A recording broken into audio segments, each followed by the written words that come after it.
வணக்கம். இந்திய நேரப்படி இரவு 8:30 மணி செய்திகள். முதலில் தலைப்புச் செய்திகளை காணலாம். உத்தரப்பிரதேசத்தில் 11வது வந்தே பாரத் ரயிலை வரும் 31ஆம் தேதி தொடங்கி வைக்கிறார் பிரதமர் நரேந்திர மோடி. புதிய பயணம் மேற்கொள்வது தொடர்பான அறிவிப்பை வெளியிட்டார் நாடாளுமன்ற எதிர்க்கட்சித் தலைவர் ராகுல் காந்தி. ஃபார்முலா 4 கார் பந்தயம் நடத்த தடையில்லை, சென்னை உயர்நீதிமன்றம் உத்தரவு. தமிழகத்தில் அடுத்த 5 நாட்களுக்கு மிதமான மழை பெய்யும், சென்னை வானிலை ஆய்வு மையம் தகவல். இனி விரிவான செய்திகளை காணலாம். உத்தரப்பிரதேசத்தில் 11வது வந்தே பாரத் ரயிலை வரும் 31ஆம் தேதி பிரதமர் நரேந்திர மோடி தொடங்கி வைக்கிறார். உத்தரப்பிரதேசத்தில் மீரட் லக்னோவை இணைக்கும் வந்தே பாரத் அதிவிரைவு ரயிலை 31ஆம் தேதி பிரதமர் நரேந்திர மோடி கொடியசைத்து தொடங்கி வைக்கிறார் என்று ரயில்வே அதிகாரிகள் தெரிவித்தனர். இந்த ரயில் மீரட் நகரில் இருந்து காலை 6:35 மணிக்கு புறப்பட்டு பிற்பகல் 1:45 மணி அளவில் லக்னோவை சென்றடையும் என்றும் மொராதாபாத் மற்றும் பரேலி சந்திப்புகளில் 5 நிமிடங்கள் நின்று செல்லும் என்றும் ரயில்வே துறை அதிகாரிகள் தெரிவித்துள்ளனர். புதிய பயணம் மேற்கொள்வது தொடர்பான அறிவிப்பை நாடாளுமன்ற எதிர்க்கட்சித் தலைவர் ராகுல் காந்தி வெளியிட்டுள்ளார். தேசிய விளையாட்டு தினம் இன்று கடைபிடிக்கப்படுகிறது. இந்த நாளை ஒட்டி காங்கிரஸ் தலைவர் ராகுல் காந்தி ஒற்றுமை நடைபயணத்தின் போது தற்காப்பு கலைஞர்களுடன் பயிற்சி செய்த வீடியோவை தனது எக்ஸ் தளத்தில் பதிவிட்டுள்ளார். இதில் தனது விளையாட்டு அனுபவங்களையும் ஒற்றுமை நடைபயணத்தின் போது அவர் மேற்கொண்ட தற்காப்பு கலையின் வீடியோவையும் பகிர்ந்துள்ளார். ஃபார்முலா 4 கார் பந்தயம் நடத்த தடை இல்லை என்று சென்னை உயர்நீதிமன்றம் உத்தரவிட்டுள்ளது. தமிழ்நாடு விளையாட்டு மேம்பாட்டு ஆணையம் மற்றும் தனியார் அமைப்பு இணைந்து சென்னையில் ஃபார்முலா 4 கார் பந்தயம் நடத்த முடிவு செய்துள்ளது. கடந்த ஆண்டு டிசம்பர் மாதம் நடைபெற இருந்த நிலையில் மிக்ஜாம் புயல் காரணமாக கார் பந்தயம் ஒத்திவைக்கப்பட்டது. வரும் 31 மற்றும் செப்டம்பர் 1ஆம் தேதிகளில் சென்னை தீவுத்திடலை சுற்றி 3.5 கிலோமீட்டர் தூரத்திற்கு ஃபார்முலா 4 கார் பந்தயம் நடத்தப்படும் என அறிவிக்கப்பட்டது. இந்த சூழலில் ஃபார்முலா 4 கார் பந்தயத்தை சென்னையில் நடத்துவதை எதிர்த்து சென்னை உயர்நீதிமன்றத்தில் மனு தாக்கல் செய்யப்பட்டது. தமிழ்நாடு பாஜக செய்தி தொடர்பாளர் பிரசாத் இந்த மனுவை தாக்கல் செய்திருந்தார். மனுவை விசாரித்த சென்னை உயர்நீதிமன்றம் ஃபார்முலா 4 கார் பந்தயம் நடத்த தடை இல்லை என உத்தரவிட்டுள்ளது. தமிழகத்தில் அடுத்த 5 நாட்களுக்கு மிதமான மழை பெய்யக்கூடும் என்று சென்னை வானிலை ஆய்வு மையம் அறிவித்துள்ளது. மத்திய வங்கக்கடல் மற்றும் அதனை ஒட்டியுள்ள வடக்கு வங்கக்கடல் பகுதியில் குறைந்த காற்றழுத்த தாழ்வு பகுதி உருவாகியுள்ளது.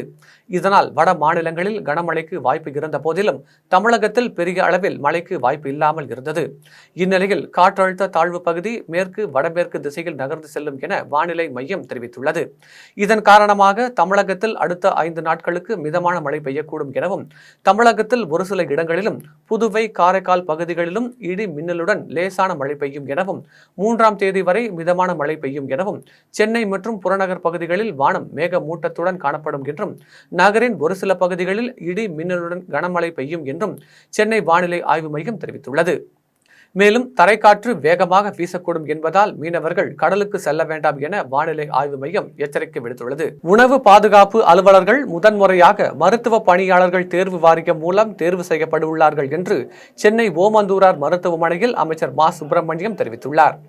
சென்னை ஓமந்தூரார் அரசு பன்னோக்கு உயர் சிறப்பு மருத்துவமனையில் மருத்துவம், மக்கள் நல்வாழ்வுத்துறை மற்றும் உணவு பாதுகாப்புத்துறை சார்பில் மருத்துவ பணியாளர்கள் தேர்வு வாரியத்தின் மூலமாக புதிதாக தேர்ந்தெடுக்கப்பட்ட 127 உணவு பாதுகாப்பு அலுவலர்களுக்கு பணி நியமன ஆணை வழங்கும் நிகழ்ச்சி நடைபெற்றது. நிகழ்ச்சியில் மருத்துவம் மற்றும் மக்கள் நல்வாழ்வுத்துறை அமைச்சர் மா சுப்பிரமணியன் கலந்து கொண்டு பணி நியமன ஆணைகளை வழங்கினார். நிகழ்ச்சியில் மருத்துவம் மற்றும் மக்கள் நல்வாழ்வுத்துறையின் அரசு கூடுதல் செயலாளர் சுப்ரியா சாஹூ, உணவு பாதுகாப்புத்துறை ஆணையாளர் லால்வேனா, மருத்துவ பணியாளர்கள் தேர்வு வாரிய தலைவர் கலையரசி, பொது சுகாதாரம் மற்றும் நோய் தடுப்பு இயக்குநர் செல்வ விநாயகம் உட்பட பலர் கலந்து கொண்டனர். நிகழ்ச்சியை தொடர்ந்து அமைச்சர் மா சுப்பிரமணியன் செய்தியாளர்களை சந்தித்து பேசினார். அப்போது மருத்துவக் கல்லூரி மருத்துவமனைகளில் பொறுப்பு முதல்வர்கள் உள்ள இடங்களில் முதல்வர்களை நிரப்பும் பணிகள் நடைபெற்று வருகிறது என்று அமைச்சர் மா சுப்பிரமணியன் தெரிவித்துள்ளார். 2553 மருத்துவர் பணியிடங்களை நிரப்புவதற்குரிய நடவடிக்கைகள் எடுக்கப்பட்டு வருகிறது. கிராம சுகாதார செவிலியர்களை பொறுத்தவரை 2650 பேருக்கான இந்த பணிகள் எல்லாம் முடிந்து தற்போது ஒரு 8 வழக்குகள் உச்சநீதிமன்றத்தில் நிலுவையில் இருக்கிற காரணத்தினால் அந்த பணி நியமனங்கள் வழங்கப்படுவதில் சற்று காலதாமதம் ஏற்பட்டிருக்கிறது. அதேபோல் சுகாதார ஆய்வாளர்களை பொறுத்தவரை ஒரு 1066 பணியிடங்கள் நிரப்புவதற்குரிய நடவடிக்கைகள் எடுக்கப்பட்டு 38 வழக்குகள் மதுரை உயர்நீதிமன்றங்களில் இருக்கிற காரணத்தினால் அதுவுமே அது கொடுப்பதில் கொஞ்சம் காலதாமதமாகி இருக்கிறது.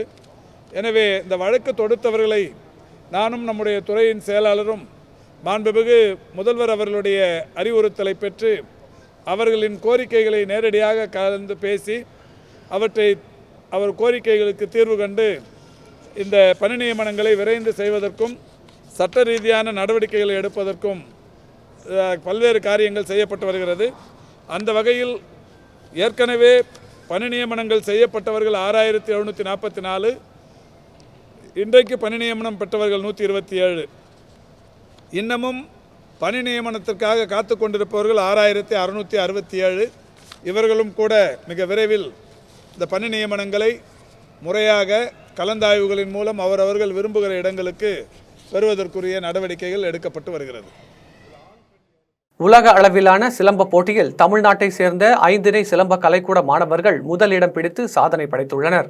கோவாவில் உலக அளவிலான சிலம்ப போட்டி national youth sports and federation இந்தியாவின் சர்வதேச தலைவர் ஹேம்நாத் பவர், மாநில செயலாளர் மோகன் சுந்தரமூர்த்தி, மாவட்ட செயலாளர் தீனதயாளன் ஆகியோர் தலைமையில் சிலம்ப போட்டி நடைபெற்றது. போட்டியில் ஸ்ரீலங்கா, ஆஸ்திரேலியா, ஜப்பான், இந்தியா உள்ளிட்ட நாடுகளை சேர்ந்த மாணவர்களுடன் காஞ்சிபுரம் மாவட்டம் குன்றத்தூர் 5 இணை சிலம்ப கலைக்கூட பயிற்சி பெற்ற மாணவ மாணவிகள் கலந்து கொண்டு சிலம்பம் விளையாடினர்.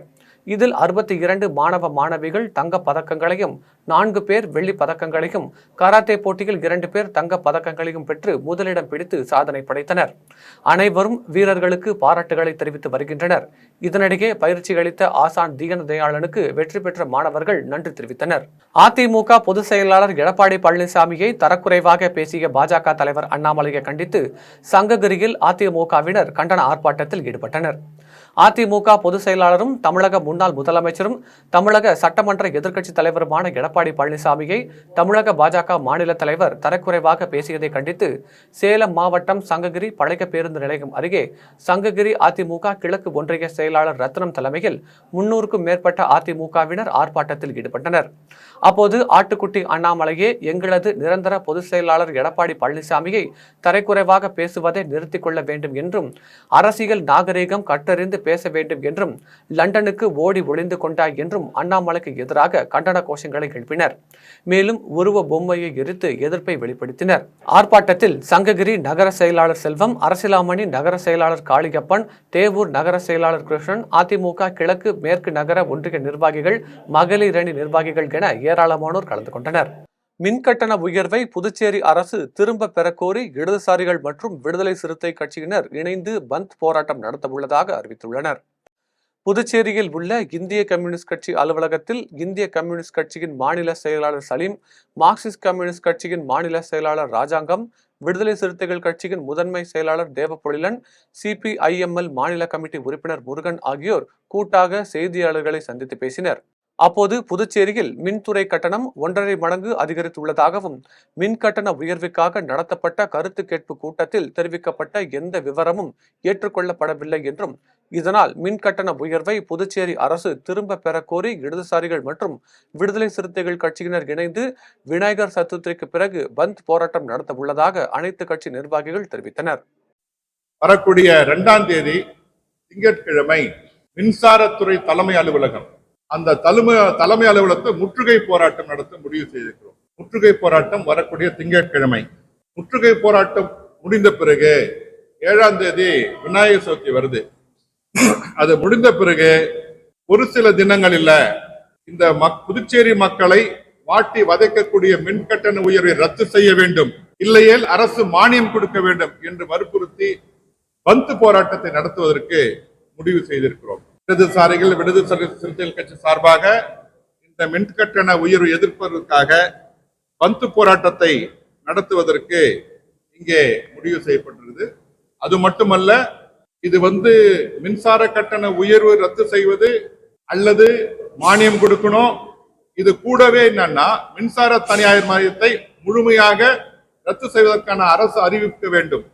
தன்னை அழைக்காமல் முதல்வர் நிவாரண நிதிக்கான காசோலை அளித்ததால் முதல்வரின் தனிச் செயலாளரிடம் அரசு கொறடா ஆறுமுகம் கடும் வாக்குவாதத்தில் ஈடுபட்ட சம்பவம் பரபரப்பை ஏற்படுத்தியுள்ளது.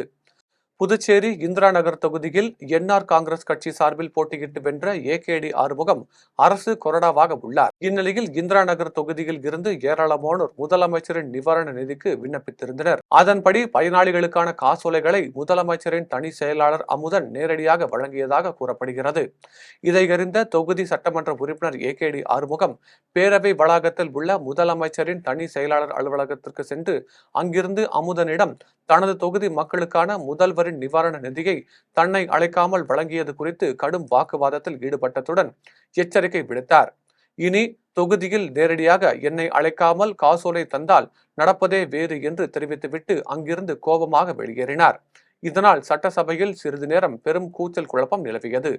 திட்டக்குடி அருகே 3.25 சவரன் தங்க நகைகள் மற்றும் ரூபாய் 39,000 கொள்ளையடித்து சென்ற மர்ம நபர்களை காவல்துறையினர் தேடி வருகின்றனர். கடலூர் மாவட்டம் திட்டக்குடி அடுத்த செவ்வேரி கிராமத்தில் வீட்டை பூட்டிவிட்டு வெளியில் படுத்து தூங்கிக் கொண்டிருந்த ஹரிநாராயணன் என்பவரது வீட்டின் பூட்டை உடைத்து பீரோவில் இருந்த 1.5 சவரன் தங்க நகைகள் ரூபாய் 24,000 மர்ம நபர்கள் திருடிச் சென்றனர். இதைத் தொடர்ந்து பூமாலை என்பவரின் வீட்டின் பூட்டை உடைத்து 2 சவரன் தங்க நகை ரூபாய் 10,000 கதிர்வேலன் என்பவரது வீட்டின் 1/4 சவரன் தங்க நகை மற்றும் 5,000 ஜெயராமன் என்பவரின் வீட்டில் அருகில் நிறுத்தப்பட்டிருந்த இருசக்கர வாகனத்தையும் மர்ம நபர்கள் திருடிச் சென்றனர். ஒரே கிராமத்தில் அருகருகே உள்ள வீடுகளில் 3.25 சவரன் தங்க நகைகளையும் ரூபாய் 39,000 இருசக்கர வாகனத்தையும் மர்ம நபர்கள் திருடப்பட்ட சம்பவம் அப்பகுதி மக்களிடையே அச்சத்தை ஏற்படுத்தியுள்ளது. கொள்ளை சம்பவம் தொடர்பாக திட்டக்குடி காவல் நிலையத்தில் அளித்த புகாரின் பேரில் காவல்துறையினர் வழக்கு பதிவு செய்து மர்ம நபர்களை தேடி வருகின்றனர். சுடுகாட்டிற்கு செல்வதற்கு வசிஷ்ட நதியின் குறுக்கே பாலம் கட்டித்தர வேண்டும் என்பன உள்ளிட்ட பல்வேறு கோரிக்கைகளை வலியுறுத்தி ஆத்தூரில் மார்க்சிஸ்ட் கம்யூனிஸ்ட் கட்சியினர் கண்டன ஆர்ப்பாட்டத்தில் ஈடுபட்டனர். சேலம் மாவட்டம் ஆத்தூர் அடுத்த துலுக்கானூர் ஊராட்சியில் வசிஷ்ட நதியை கடந்து இறந்தவர்களின் உடலை அப்பகுதியில் உள்ள சுடுகாட்டில் பொதுமக்கள் அடக்கம் செய்து வரும் நிலையில் வசிஷ்ட நதியின் குறுக்கே பாலம் அமைக்க வேண்டும், ராமமூர்த்தி நகர் பகுதியில் தனியாருக்கு சொந்தமான கோழிப்பண்ணை கழிவுகளை அகற்ற நடவடிக்கை எடுக்க வேண்டும் என பொதுமக்கள் தெரிவித்தனர். மேலும் கெங்கவெள்ளி, தம்மம்பட்டி, செந்தாரப்பட்டி, கடம்பூர், மூலப்புதூர் உள்ளிட்ட பகுதிகளில் வசித்து வரும் மக்களுக்கு இலவச வீட்டுமனை பட்டா வழங்க கோரியும் பலமுறை மனு அளித்தும் வருவாய்த்துறையினர் எந்தவித நடவடிக்கையும் எடுக்கவில்லை. இதனை கண்டித்து ஆத்தூர் வருவாய் கோட்டாட்சியர் அலுவலகம் முன்பு மார்க்சிஸ்ட் கம்யூனிஸ்ட் கட்சியினர் 100க்கும் மேற்பட்டோர் காத்திருப்பு போராட்டத்தில் ஈடுபட்டனர்.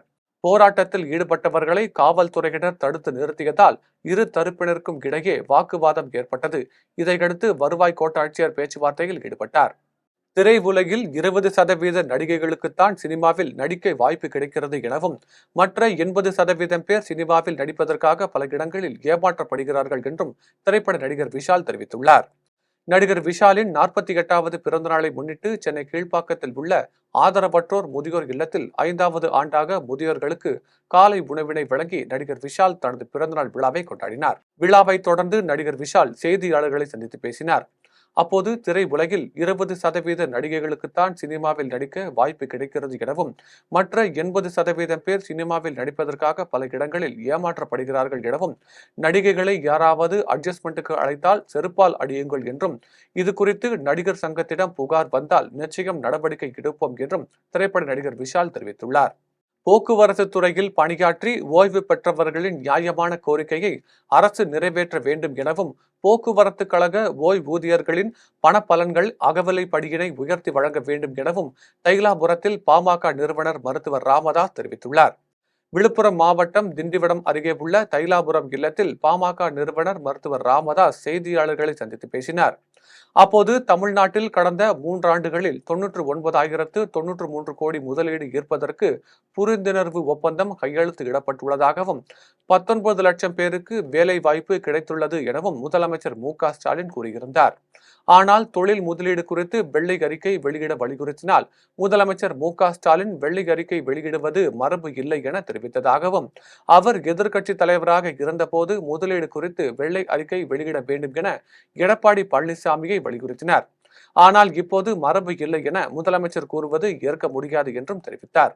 மேலும் போக்குவரத்து துறையில் பணியாற்றி ஓய்வு பெற்றவர்களின் நியாயமான கோரிக்கையை அரசு நிறைவேற்ற வேண்டும் எனவும் போக்குவரத்து கழக ஓய்வூதியர்களின் பணப்பலன்கள் அகவிலைப்படியை உயர்த்தி வழங்க வேண்டும் எனவும் பாமக நிறுவனர் மருத்துவர் ராமதாஸ் தெரிவித்துள்ளார்.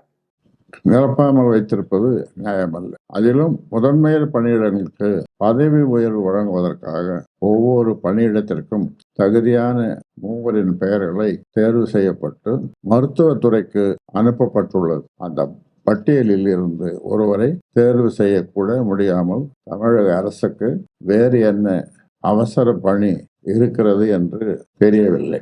இனியும் தாமதிக்காமல் தமிழ்நாட்டில் காலியாக உள்ள 13 அரசு மருத்துவக் கல்லூரிகளுக்கு முதன்மையர்களை, அதாவது டீன்கள், உடனடியாக நியமிக்க வேண்டும். முதன்மையர்களை நியமிப்பதில் தாமதம் செய்வதற்காகவும் உயர்நீதிமன்றத்தின் கண்டனத்திற்கு உள்ளானதற்காகவும் மக்களிடம் தமிழக அரசு வருத்தம் தெரிவிக்க வேண்டும். தமிழகத்தில் புதிதாக 115 கோடியே 6 லட்சம் மதிப்பீட்டில் 10 புதிய தொழிற்சாலைகள் அமைப்பதற்கான பணிகள் நடைபெற்று வருகிறது என்று கோவையில் சிறு குறு மற்றும் நடுத்தர தொழில் நிறுவனங்களின் துறை அமைச்சர் தாமோ அன்பரசன் தெரிவித்துள்ளார்.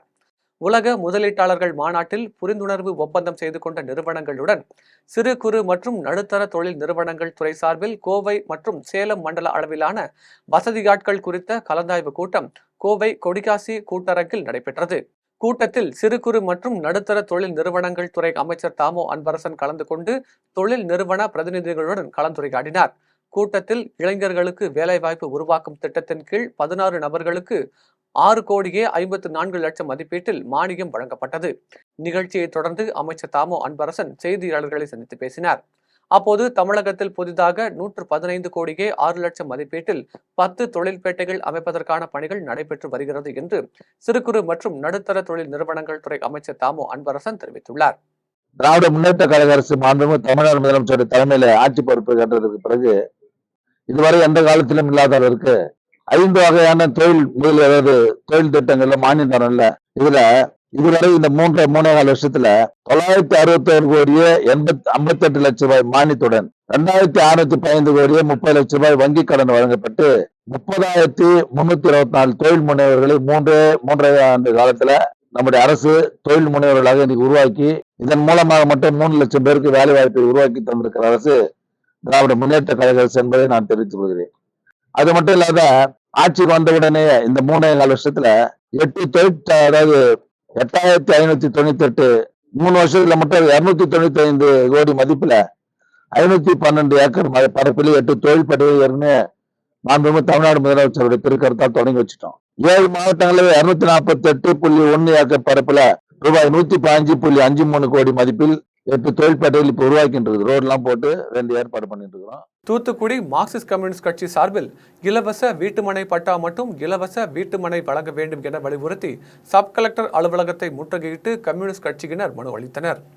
திமுக அரசு தேர்தல் வாக்குறுதியில் தாங்கள் வெற்றி பெற்று ஆட்சிக்கு வந்தால் ஏழை எளிய மக்களுக்கு இலவச வீட்டுமனை பட்டா, இலவச வீடுகள் வழங்கப்படும் என அறிவித்திருந்தது. ஆனால் 3 ஆண்டுகளுக்கு மேலாகியும் இதுவரை ஏழை எளியோருக்கு இலவச வீட்டுமனை பட்டா மற்றும் இலவச வீடுகள் வழங்கப்படவில்லை என்று வீட்டு வாடகை உயர்வு காரணமாக ஏராளமான ஏழை எளிய மக்கள் பாதிக்கப்பட்டுள்ளதாக பொதுமக்கள் தெரிவித்துள்ளனர். இந்நிலையில் மார்க்சிஸ்ட் கம்யூனிஸ்ட் கட்சியின் மாநகர குழு சார்பில் மாநகர செயலாளர்கள் முத்து தலைமையில் வீடில்லா ஏழை எளிய மக்களுக்கு தமிழக அரசு இலவச வீட்டுமனை பட்டா மற்றும் இலவச வீடு வழங்க நடவடிக்கை எடுக்க வேண்டும் என வலியுறுத்தி சப் கலெக்டர் அலுவலகத்தை முற்றுகையிட்டு மார்க்சிஸ்ட் கம்யூனிஸ்ட் கட்சியினர் மனு கொடுக்கும் போராட்டத்தில் ஈடுபட்டனர். உட்பட்ட பகுதியில் பல ஆண்டுகளாக குடியிருக்கக்கூடிய மக்களுக்கு பட்டா என்பது வழங்கப்படாமல் இருக்கக்கூடிய நிலைமை என்பது இன்றைய தினம் இருந்து கொண்டிருக்கிறது.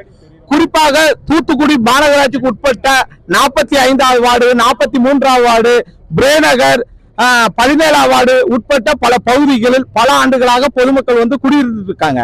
ஆனால் இதுவரைக்கும் பட்டா என்பது வழங்கப்படாமல் அந்த மக்களை அலைக்கழிக்கக்கூடிய நிலைமை என்பது இன்றைய அரசாங்கம் செய்து கொண்டிருக்கிறது. தமிழக அரசு உடனடியாக தலையிட்டு இந்த மக்களுக்கு உடனடியாக பட்டா வழங்க வேண்டும். கோவை மாவட்டம் தடாகம் பகுதியில் கஞ்சாவை விற்பனை செய்த நபரை காவல்துறையினர் கைது செய்து அவரிடமிருந்து 2.5 கிலோ கஞ்சாவை பறிமுதல் செய்தனர்.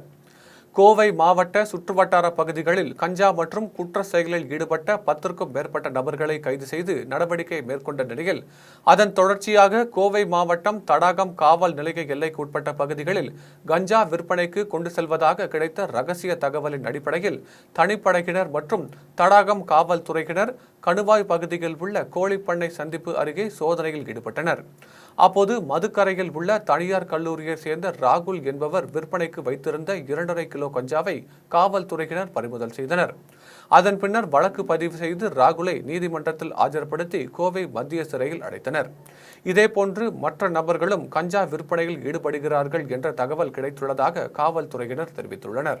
ராணிப்பேட்டை மாவட்ட ஆட்சியர் அலுவலகத்தில் வரைவு வாக்குச்சாவடி பட்டியலை அனைத்து அரசியல் கட்சியினர் முன்னிலையில் மாவட்ட ஆட்சியர் சந்திரகலா வெளியிட்டார்.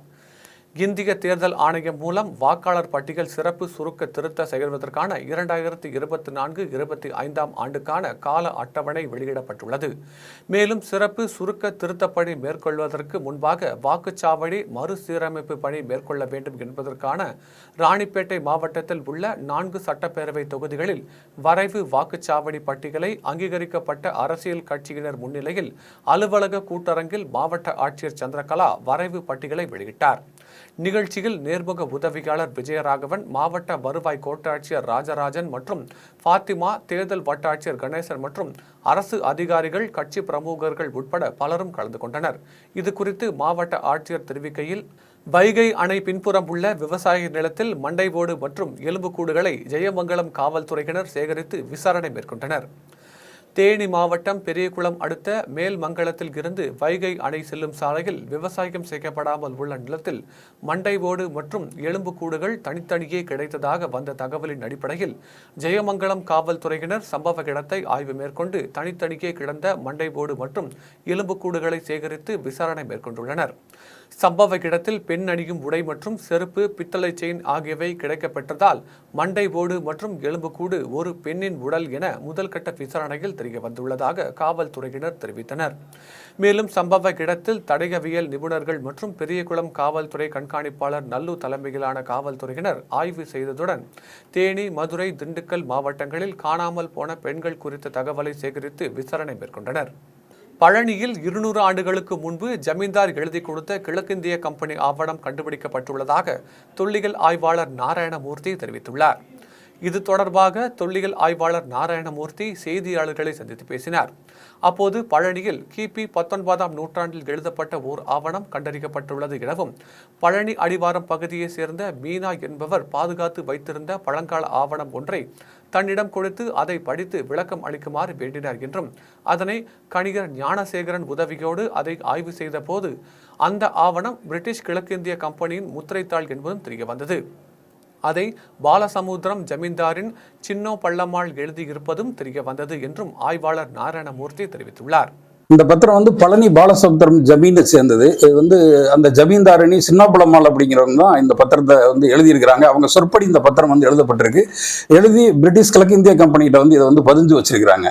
இது 19ஆம் நூற்றாண்டை சேர்ந்த பத்திரம். இது 1818வது வருடம் இந்த பத்திரத்தை எழுதியிருக்கிறாங்க. தமிழகத்தின் பல்வேறு பகுதிகளில் உள்ள திருக்கோவில்களில் நடைபெற்ற ஆன்மீக நிகழ்வுகளை தற்போது காணலாம்.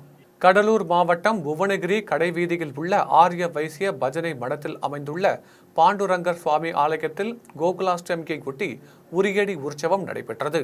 முன்னதாக பாண்டுரங்கர் சுவாமிக்கு கோகுலாஷ்டமி திருமஞ்சனம் நடைபெற்று வந்த நிலையில் உரியடி, தேங்காய், பூ, பணம் ஆகியவற்றை வைத்து உரியடி நிகழ்ச்சி நடைபெற்றது. ஆலய நிர்வாகம் சார்பில் உரியடித்த பக்தர்கள் மேலே ஏறிய போது பக்தர்கள் தண்ணீரை வாரி இறைத்தனர். இதற்கிடையில் பக்தர்கள் உரியனை அடித்து பரிசு பொருட்களை பெற்றுக் கொண்டனர். இதில் திரளான பக்தர்கள் கலந்து கொண்டனர். மதுரையம்பதியில் பந்தடி 5வது தெருவில் அமைந்துள்ள நவநீத கிருஷ்ணன் திருக்கோவிலில் கிருஷ்ண ஜெயந்தியை ஒட்டி விசேஷ அலங்காரங்களுடன் நவநீத கிருஷ்ணன் எழுந்தருளினார். இதைத் தொடர்ந்து சிறப்பு பூஜைகளுடன் பஜனை உள்ளிட்ட வைபவங்கள் நடைபெற்றது. இதனைத் தொடர்ந்து சீனிவாச திருக்கல்யாண வைபவம், வேத மந்திரங்கள், மங்கள வாத்தியங்கள் முழங்க சிறப்பாக நடைபெற்றது.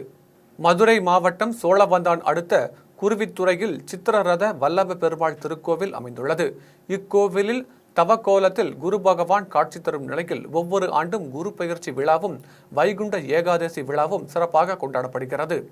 இந்த நிலையில் பல ஆண்டுகளாக திருமண வைபவம் நடைபெறாமல் இருந்தால் திருக்கல்யாணம் நடத்த வேண்டும் என பக்தர்கள் கோரிக்கை விடுத்ததை அடுத்து சித்திரரத வல்லப பெருமாளுக்கு திருக்கல்யாண வைபவம் வெகு விமர்சையாக நடைபெற்றது. விழாவின் முன்னதாக ஸ்ரீதேவி, பூதேவி மற்றும் சித்திரரத வல்லப பெருமாள் கேடயத்தில் எழுந்தருளினார். இதில் திரளான பக்தர்கள் கலந்து கொண்டு சுவாமி தரிசனம் செய்தனர். மீண்டும் ஜெம் தலைப்புச் செய்திகள். உத்தரப்பிரதேசத்தில் 11வது வந்தே பாரத் ரயிலை வரும் 31ஆம் தேதி தொடங்கி வைக்கிறார் பிரதமர் நரேந்திர மோடி. புதிய பயணம் மேற்கொள்வது தொடர்பான அறிவிப்பை வெளியிட்டார் நாடாளுமன்ற எதிர்க்கட்சி தலைவர் ராகுல் காந்தி. பார்முலா 4 கார் பந்தயம் நடத்த தடையில்லை, சென்னை உயர்நீதிமன்றம் உத்தரவு. தமிழகத்தில் அடுத்த 5 நாட்களுக்கு மிதமான மழை பெய்யும், சென்னை வானிலை ஆய்வு மையம் தகவல். இத்துடன் ஜெம் செய்திகள் நிறைவடைகின்றன. மீண்டும் ஜெம் செய்திகள் நள்ளிரவு 12 மணிக்கு. உடனுக்குடன் செய்திகளுக்கான GemLive.tv என்ற இணையதளத்தில் இணைந்திருங்கள். நன்றி, வணக்கம்.